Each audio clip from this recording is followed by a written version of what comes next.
Taylor Swift is having bad blood with Blake Lively. I am not your dragon. Between Taylor Swift and Blake Lively, Taylor feels like she's been used. Yeah, used in the middle of Blake Lively's war with Justin Baldoni.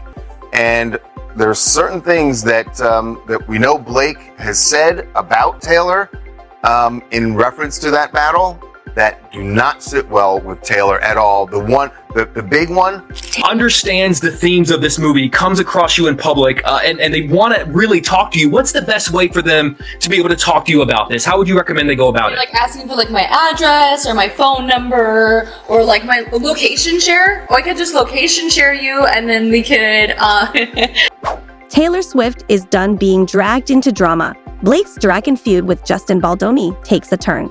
Taylor Swift has had enough of being pulled into other people's conflicts. She's not Blake Lively's dragon, and the ongoing feud with Justin Baldoni isn't her battle to fight.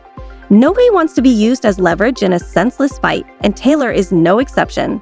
Since the chaos between Blake and Justin broke out, Blake's subtle bullying has dragged Taylor's name into the mix. Blake even invited Taylor and her husband, Ryan Reynolds, to a meeting with Justin when she wanted to change the film's script, clearly counting on their star power to pressure Baldoni. The dragon reference and social media unfollows. It all started when fans noticed that Blake Lively, Brandon Slinner, Jenny Slate, and Colleen Hoover weren't following Justin on Instagram. Additionally, he refused to take photos with the cast, and his on-screen sister, Jenny, dodged questions about him, raising suspicions. Things escalated when a 2025 lawsuit revealed that Blake initially refused to let Justin attend key industry events. The Wayfarer team, including Justin and producer Jamie Heath, was separated from the main cast, excluded from the after-party, and forced to organize their own gathering at extra cost. Justin's red carpet stint was cut short, and his crew was confined to a basement holding area before being moved to a separate theater after Blake left. The rift deepened further when Blake began promoting It Ends With Us as a light-hearted rom-com, encouraging viewers to grab your friends and wear your florals, while Justin took the film's serious themes of domestic violence very seriously.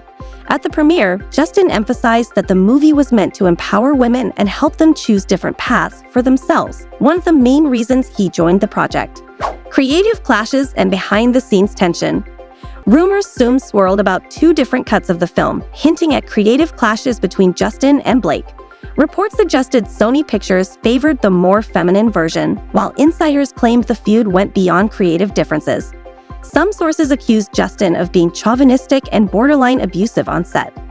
One source told Page Six that tension was so high that as soon as Blake finished a scene, she impatiently asked, "Am I done? Can I go?" before bolting out the door. Blake later shared social media posts raising awareness about domestic violence, further solidifying her stance. More rumors emerged about how uncomfortable Justin allegedly made Blake feel in her postpartum body after giving birth to baby Olin in February 2023. Reports surfaced that he asked an on-set trainer about her weight before lifting her for a scene. It turned out Justin has back issues and wanted to avoid injury, but the situation still raised eyebrows. Blake also reportedly felt that Justin, as director and co-star, lingered too long during a kissing scene. Due to this discomfort, Ryan Reynolds allegedly harassed Baldoni so aggressively that he had to offer repeated apologies, so much so that even a Sony rep had to step in. Blake fires back and Taylor Swift gets dragged in. In December 2024, Blake shocked the internet by publishing messages between Justin, his publicists, and legal team members in the New York Times, accusing them of orchestrating a smear campaign against her. Justin's lawyer, Brian Friedman, immediately denounced the claims as false, outrageous, and deliberately hurtful. Blake's legal team, however, asserted that this wasn't just a creative dispute, but rather an unlawful retaliatory campaign against her. Initially, public sentiment leaned in Blake's favor while Justin faced professional fallout. He was dropped by his agency WNE, and his podcast co-host, Liz Plank, left Man Enough. Even Brandon Slinner, who had previously remained neutral, took a stance, urging fans not to spread hate online. Blake's sisterhood of the Traveling Pants co-stars, Alexis Bledel, America Ferrera, and Amber Tamblyn, publicly supported her. In a joint statement, they condemned the effort to destroy Blake's reputation and praised her courage in advocating for a safe workplace. The lawsuits keep coming.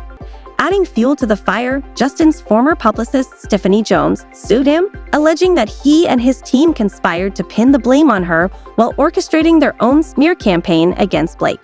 But things took an even more dramatic turn when Justin filed a staggering $400 million lawsuit against Blake, Ryan Reynolds, and their publicist. And this is where Taylor Swift enters the picture. According to the lawsuit, Justin was invited to a meeting at Blake and Ryan's apartment with Taylor present after he rejected Blake's script rewrite. A text message from Blake included in the lawsuit compared herself to Game of Thrones' Daenerys Targaryen, Khaleesi, and called Ryan and Taylor her dragons. She wrote, "If you ever watched Game of Thrones, you'll know I'm Khaleesi. And yes, I have a few dragons. They protect those I fight for, so really, we all benefit from those gorgeous monsters of mine. You will too, I promise." The lawsuit claims that Blake made several script changes that Justin was forced to accept after being summoned to this meeting with two of the wealthiest, most powerful celebrities, who could easily make life difficult for him. Taylor Swift distances herself. Justin's legal filings include text exchanges showing that he initially praised Blake's rewrites, though he later felt sidelined when it was revealed that Ryan Reynolds had actually written the new scenes. The lawsuit also claims that Taylor Swift had no idea Justin would be at the meeting and didn't appreciate being used as a power play. A source told Page Six that Taylor now feels used by Blake in this legal mess and is uncomfortable with the Dragon label. Given the situation, she is distancing herself and even fears potential deposition in the ongoing lawsuits. Meanwhile, Justin's legal team released behind-the-scenes footage aiming to contradict Blake's claims of sexual misconduct on set.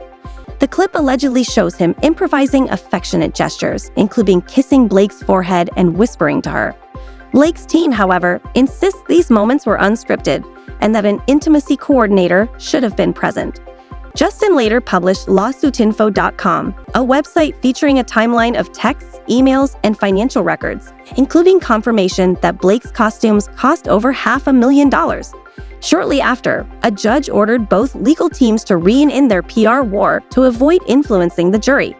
As the drama unfolds, Blake now faces another lawsuit from Jed Wallace, who seeks at least $7 million in damages and a declaration clearing his name. Will Blake and Taylor's friendship survive? As the legal battles rage on, one thing is clear: Taylor Swift wants no part in this mess. Time will tell if her friendship with Blake will recover from this controversy, but for now, she's stepping away from the fire. What do you think? Let us know in the comments below. Don't forget to like, share, and subscribe for more updates. See you in the next one.